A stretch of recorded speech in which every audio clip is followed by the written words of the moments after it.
Hi అండి, అందరికి నమస్తే. నేను మీ వెంకటరమణ కిచెన్.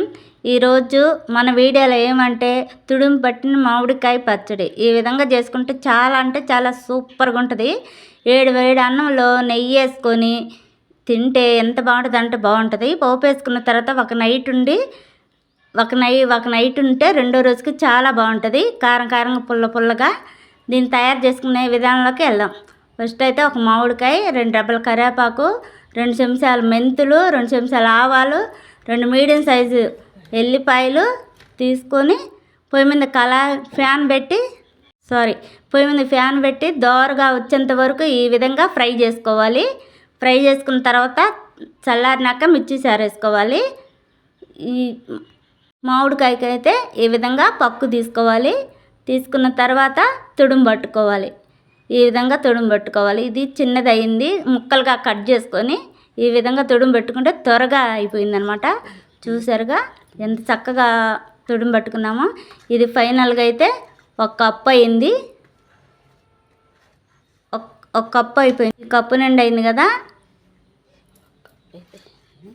పర్ఫెక్ట్గా కారం ఉప్పు కొలతలుగా తీసుకుందాం.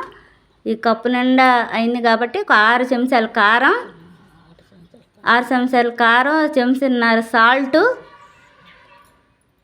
ముందు మిర్చి సారు పెట్టుకున్న ఆవాలు మెంతులు పౌడర్ వేసి ఇది మొత్తం కలిసేంత వరకు ఈ విధంగా కలుపుకోవాలి.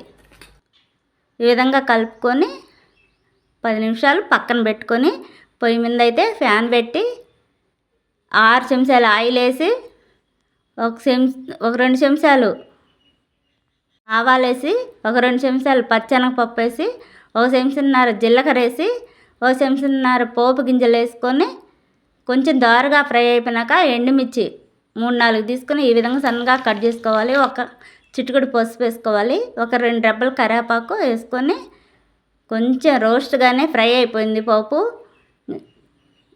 ఈ పచ్చట్లు వేసుకొని ఇది మొత్తం కలిసేంత వరకు ఈ విధంగా కలుపుకోవాలి. ముందుగా ఎల్లిపాయలు ఫ్రై చేసుకొని పెట్టుకున్నాం కదా, అవి కూడా వేసుకొని మొత్తం కలిసేంత వరకు ఈ విధంగా కలుపుకొని పక్కన పెట్టుకుందాం.